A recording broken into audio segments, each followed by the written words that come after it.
diggante ak Mauritanie ak Mali ak liggéey bi nga xam ne bii jot nañ ko def ngir yombalal mesures yi nga xam ne yi mooy mesures yi fexe ba camions yi mën a jàll comme ni ko ministre de l'agriculture et de l'élevage waxee def na mission Mauritanie ak def na mission Mali ñi ngi xaar tamit que Mauritanie ak ñun ñu mettre en place benn comité de suivi pour opération Tabaski ak ministre mauritanien bi ngi préparé tamit développer boobu mécanisme ñun nag dinañ def suivi évaluation te dañ ko topp pour que loolu yëpp ñu faciliter ko ci en tant que ministre des affaires étrangères et de l'intégration africaine et des affaires étrangères pour que ñu yombalal leen ci suñu wàll li nga xam ne moo ci suñu responsabilité kon ñu ngi ànd ak kon ministre di ko jàppale taxaw liggéey ak moom ngir li ñuy wax yëpp pour ñaari dëkk yi mën a liggéey ensemble mu yombal ko ñu liggéey ci jërëjëf. merci ma jox kàddu gi monsieur le ministre de l'agriculture. asalaamaaleykum d'abord na ngeen ma permettre ma remercier leen ñëpp parce que contribution yi riche na te soo gisee des fois xër-xër am moom mooy yéen ñëpp da ngeen a xër ci élevage loolu moo waral ku nekk bëgg a wax mais d'abord li ma bëgg a jël engagement bi ma bëgg a jël fii ak ñaari weer dinaa leen convoquer yéen ñëpp ñu def benn journée de réflexion boobu ñaari objectif lay am mooy ñoo ngi door a door dama bëgg plan quinquennal ak stratégie bi ñuy doxal ci juróomi at yi ñu bindandoo ko parce que suñ ko bindandoo te damay jëlaat aussi engagement ne juróom benn weer yu nekk dinañ toog saytu ñoo ngi avancé wala avancé wu xam nga li ñuy wax ci waxu financement bi su ñëwee dañ ne besoin bi 60 milliards la banques yi dajaloo ne su ma déggee li ñu wax liñ ci dugal matul juróom donc loolu mooy soxla bi ak li ñuy joxe xaw na am ñàkk a méngoo waaye banques yi tamit am na fu ñu jooyee foo xam ne yéen producteurs yi war ngeen leen a dégg dañu ne su ngeen dégloo bu baax ñu ne presque taux de défaillance bi jege na 18%. Loolu tamit yéen da ngeen ñu ci jàppale mais nañu dajaloo ñun ñëpp ñu wax ci. Dama dégg aussi nit ñi jooy culture fourragère monsieur Kane wax na ne su ñu jaaree fi ñu war a jaar kilo bi prix bi war a dépasser 33 francs. Donc loolu ci priorité suñu priorité bokk na ci waaye nag alhamdulilahi rabbil alamin bi nga xam ne nii suñu coopérative agricole communale yi nga xam ne nii ensemble ak sama collaborateur monsieur Bala Moussa Fofana bëgg nañ ko def su pexe jubee defe naa jooy du bare léegi ñëpp tamit wax nañu ne affaire recensement bi maa ngi xool ak sama collègue ministre de la jeunesse si nu mu gën a gaawee si vacances citoyennes yi nga xam ne nii yaakaar nañ ne peut-être mën nañ ci mobiliser xale yi ñu seet nan la ñu mën a organiser ba liggéey ak communes yi liggéey ak jeunesse bi liggéey ak ASC nawetaan yi liggéey ak producteurs yi ba door recensement bi defe naa loolu pexe war na fa mun a am pour subvention aliment bi aussi maa ngi remercier sa ministre des finances parce que jàppale nañu 2200 tonnes presque dinañ leen acheminer xam nga nag intégration africaine Sénégal dafa solidarité dafa yàgg solidaire suñu mbokk mauritaniens yi dañoo bokk ci subvention léegi li ñu war a xool rek mooy waxtaan ak ñi nga éleveurs yi ba nga xam ne nii kuñ ci lañ war jox nit ñi ñu jox leen ko ba nga xam ne ni kenn du mer waaye loolu yëpp suñ ko waxtaanee ak solidarité bi am suñu diggante defe naa kenn du mel maintenant journée de réflexion boobu dinaa ci woo ñëpp te dinaa fexe ba nga xam ne nii aussi ku ñu fàtte aussi da ngay xam ne bët dafay fattu waaye dinañ ko def d'une manière inclusive ba nga xam ne nii ñi ñuy fàtte du ma ne du ñàkk am de waaye dana néew. maintenant jigéen ñi nax moom dégg naa leen man dama am benn expérience personnelle te fa ma dëkk ba ma jàppalee jigéen ñi ñoo ci ëpp ay résultat donc dinañ leen jàppale yéen tamit ba ngeen yëg ko. vol de bétail bi aussi dinañ leen invité ci consultation bi te dinañ liggéey ak maire yi ci projet imam bi intégré ci vol de bétail bi ñu xool nan lañ mën a améliorer situation bi. donc daal loolu moo daal li nga xam ne nii moom laa bëggoon wax fi may jeexale nag moom mooy importance su monsieur Kane li mu wax ci allier ak accompagner élevage semi intensif bi parce que damay wax ma ne sàmmkat ku koy dimbale ci juróomi weer wala ñeenti weer la soxla nga dimbale ko mooy noor bi. donc il faut ñu réfléchir ci journée de réflexion boobu nan la ñuy jàppalee sàmmkat bi ba nga xam ne ñeenti weer ak juróomi weer yi noor boobu suñ ko jàppalee mu am culture fourragère peut-être màngaan du ma ne du sori waaye li mu koy def du bari donc daal loolu daal la amoon lu ma ciy wax te jàppaleen ne gouvernement bi suñu priorité mooy jàppale baykat yi suñu priorité moom mooy jàppale éleveurs yi. Je vous remercie. Merci monsieur le ministre. Donc ñu ngi jox kàddu gi monsieur le ministre secrétaire général du gouvernement mu jàng résolution yi décision yi nga xam ne moom le gouvernement bi jël pour campagne wu tabaski 2024 bi monsieur le ministre.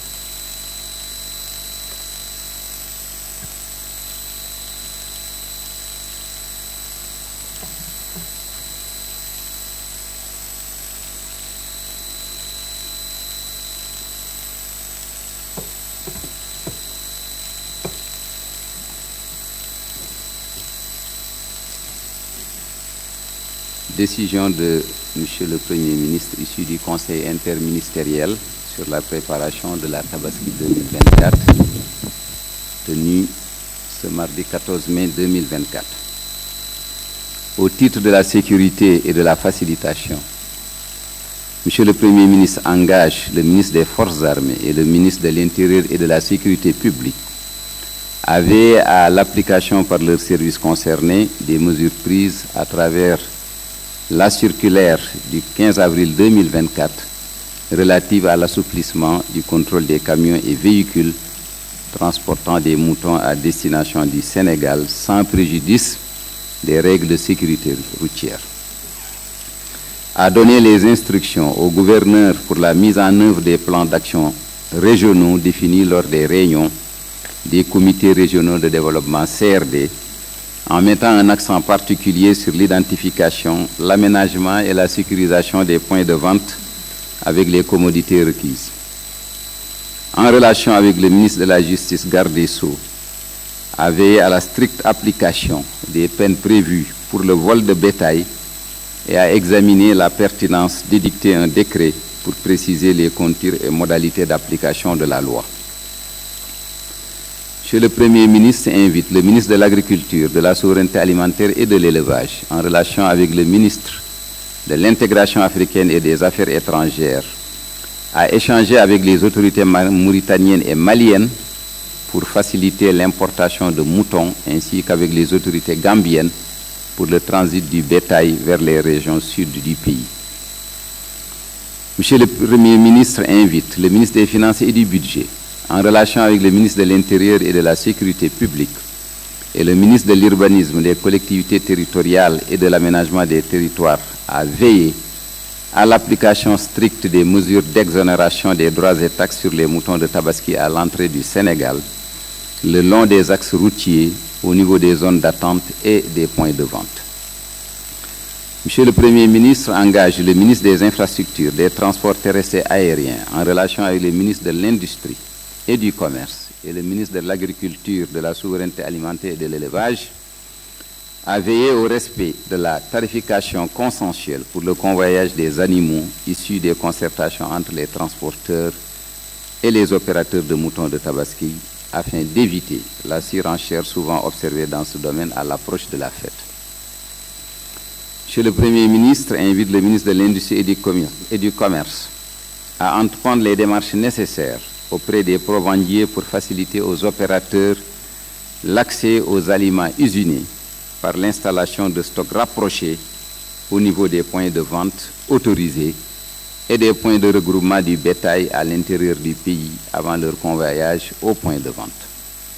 À veiller à l'approvisionnement correct du marché en denrées de grande consommation, oignons, huile, pommes de terre notamment. À prendre les mesures idoines pour lutter contre la spéculation. Au titre de l'aménagement et du fonctionnement des points de vente, Monsieur le Premier ministre engage le ministre de l'Agriculture, de la Souveraineté alimentaire et de l'Élevage, en relation avec le ministre de l'Intérieur et de la Sécurité publique, le ministre de l'Urbanisme, des collectivités territoriales et de l'aménagement des territoires, le ministre de l'Hydraulique et de l'Assainissement, le ministre de l'Énergie, du Pétrole et des Mines, ainsi qu'avec les maires, à prendre les dispositions nécessaires pour l'aménagement de points de vente autorisés, la fourniture d'électricité au niveau des points de vente, la mise à disposition de camions citernes en nombre suffisant, la mise à disposition de tentes, l'aménagement de toilettes en nombre suffisant avec l'entretien requis, le désencombrement des sites et leur nettoyage avant, pendant et après la fête de Tabaski, le ramassage général des ordures ménagères liées à la célébration de la Tabaski. Monsieur le Premier ministre invite le ministre de la Santé et de l'Action sociale de mettre en place des points sanitaires rapprochés et bien équipés au niveau du Foirail et des points de vente de Dakar, ainsi que des équipes de préventionnistes et de communicants sur la sécurité sanitaire et environnementale. Monsieur le Premier ministre invite le ministre de l'Urbanisme, des collectivités territoriales et de l'aménagement des territoires, en relation avec le ministre de l'Intérieur et de la Sécurité publique, à faire prendre les dispositions idoines par la SONAGED et la Direction du cadre de vie en vue de procéder dans les plus brefs délais au désencombrement du parking du stade Léopold Sédar Senghor et au nettoyage du tunnel donnant accès au foirail des petits ruminants de Sotiba à Dakar. Au titre du financement, Monsieur le Premier ministre invite le ministre des Finances et du Budget à prendre les mesures idoines en vue d'assurer la mise à disposition des ressources destinées à l'achat de l'aliment de bétail subventionné inscrite au budget du ministère de l'Agriculture, de la Souveraineté alimentaire et de l'Élevage. Monsieur le Premier ministre engage le ministre des Finances et du Budget, en relation avec le ministre chargé de l'Élevage, à entreprendre les concertations nécessaires avec la Banque agricole du Sénégal, LBA, la Délégation générale à l'entrepreneuriat rapide des femmes et des jeunes DRFJ, le Fonds d'appui à la stabilisation FONSTAB et les institutions de microfinance concernées pour,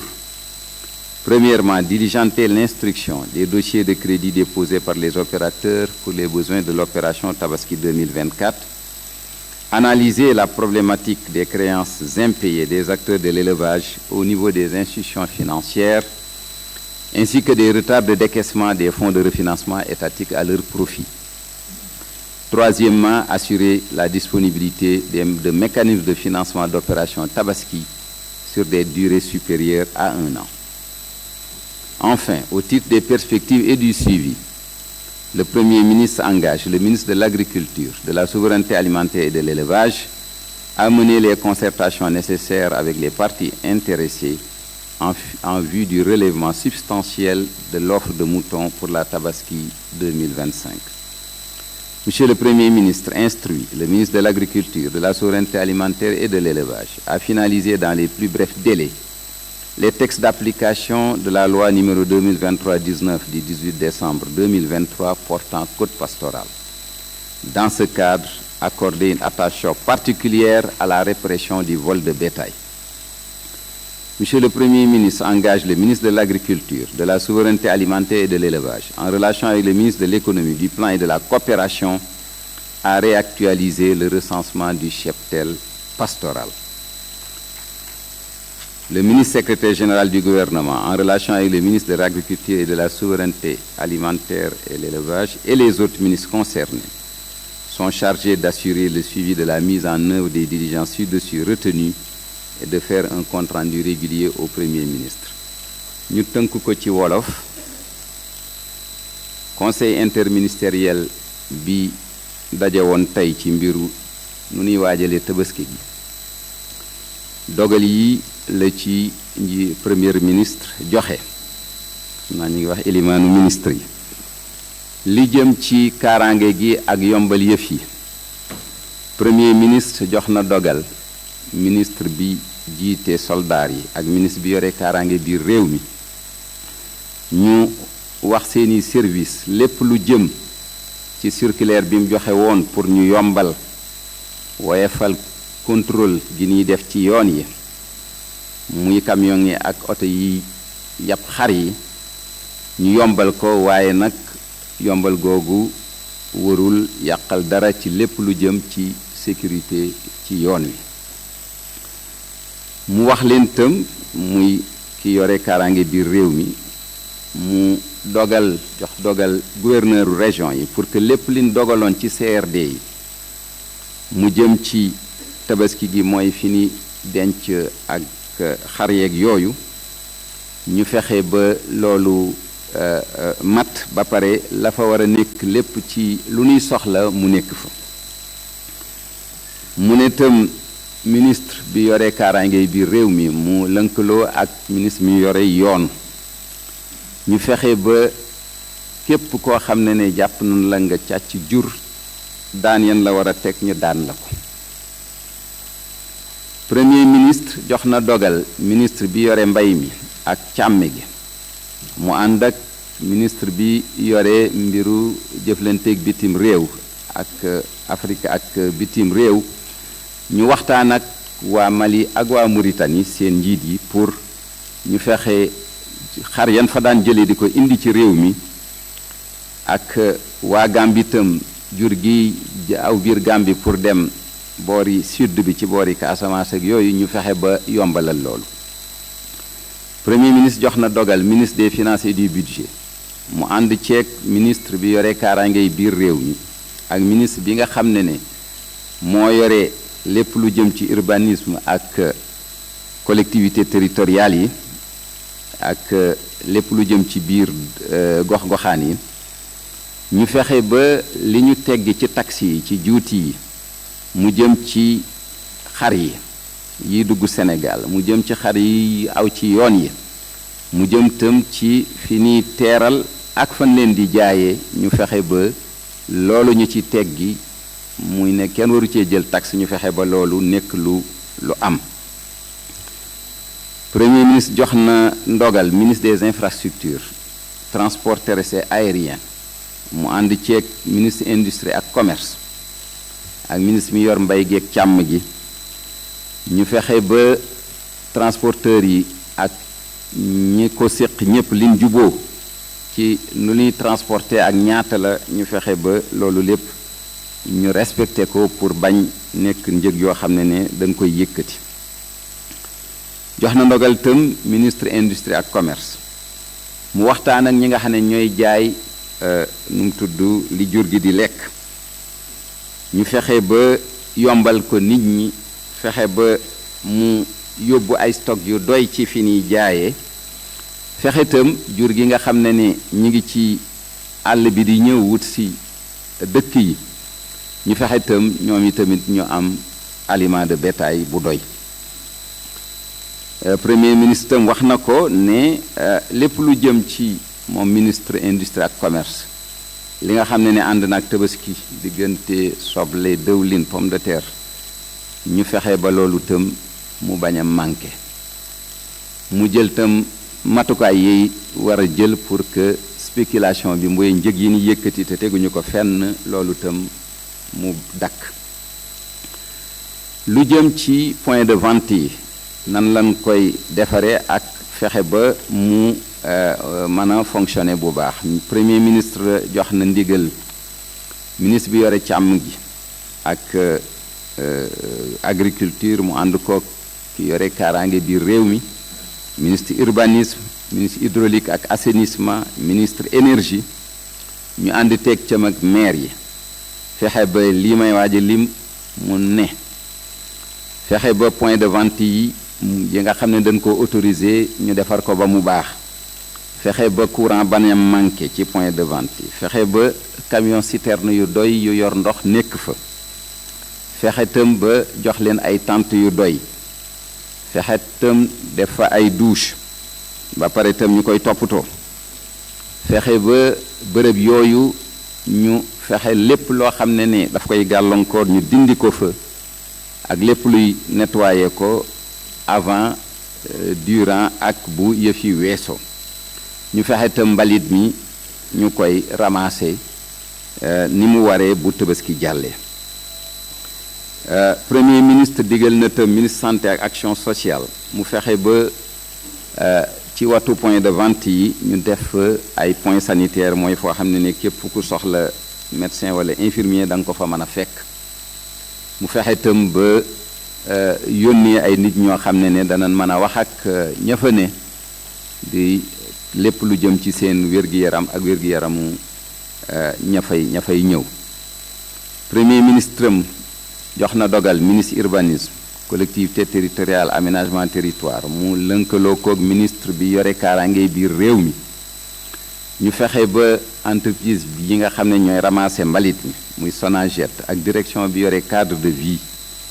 lu mu gën a gaawee parkingu stade Léopold Sédar Senghor lépp lu fay gàllankoor mbir yi ñu dindi ko fa ñu fexe itam tunnel bi nga xam ne moo nekk ci watu foiraayu jur gi nekk watu soti baatam tunnel boobu ñu nettoyé ko li jëm ci financement yi premier ministre wax na ministre des finances et du budget mu jël matukaay yi war pour que subvention yi ñu joxe pour aliments de bétail yi te ñu war ko jébbal ministre de l'agriculture ñu fexe ba subvention yooyu xaalis boobu ñu dajale ko jox ko lu mu gën a gaawee premier ministre am digal na ministre des finances ak budget mu ànd akook ministre bi yor mbiru mbay meeng jur gi ñu séq waxtaan ak banque agricole LBA ak DRFJ ak fonds d'appui FONSTAB ak institution de microfinance ñu leen di wax mutuelle yi ñu fexe ba dossier yan fa déposé pour laaj pour leb ci Tabaski gi ñu fexe ba gaaw koo xool ba jox tontu ak jox ñun war a jox ñu jox leen di lebal waaye itam ñu fexe li ñooñu ma tudd muy banquier ak microfinance yi li ñuy jooytu muy mbiru ñàkk a fay gi bor ya nga xam ne fayuñu ko ñu fexe ba seet nu ni càmbare yëf yi xam lu ko waral ak jàppale leen ci ñu jot ci fexe itam fonds de refinancement yi nga xam ne état bee ko yor li mu war a jox institution financière yi mu jox leen ko monsieur le premier ministre jox na dogal ministre bi yore mbiru càmm gi mu fexe ba waxtaan pour que déwén incha allahu lépp lu jëm ci opération Tabaski ñu mën leen ko lebal ci lu ëpp at ñu waxtaan ceeg banque yi ak institution financière yi lan moo ko mën a yombal ñu jeexalee ci li nga xam ne mooy li ci suñ kanam ak lii ñu fi dogal nun koy càmbare premier ministre wax na ministre bi yore mbay mi ak càmm gi mu fexe ba waxtaan ak acteuru jur gi yépp pour que déwén incha allahu Tabaski 2025 lépp lu jëm ci xar liñ fi daan indi ñu yokk ko lool li ci Sénégal mën a joxe nga xam ne du ko jéggaani ñu yokk ko yokk bu lool wax na ko moom itamit moom mi yore mbay mi ak càmm gi mu fexe ba lépp li nga xam ne ni mi ngi woon ci code pastoral bi nga xam ne loi la waaye décret d'application yi jëluñu ko lu mu gën a gaawee décret d'application yooyu ñu fexe ba génnee ko te buñ koy def tam ñu bàyyi xel ci lépp loo xam ne mën na fexe ba samba boo yi sàcc jur gi gis ca seen bopp mooy daan yeen leen di daan mu wax ministre bi ba tey moom mi yore agriculture ak mbay meek sàmm gi mu lënkaloog ministre de l'économie et du plan nga xam ne ni moom moo jiite ANSD pour que recensement bi ñu defoon ci jur gi surtout jur gi nga xam ne day sàmm ñu fexe ba xoolaat ko ba mu indi li nga xam ne ne mooy dëgg-dëgg ni mu toll mu jeexalee nag wax ministre secrétaire général mi muy man mii ak ministre de l'agriculture ñu fexe rek lépp lu ñu fi wax fii ñu topp ko ba pare di ko ci wax fu ci lu ne fu mu ci toll wasalaam.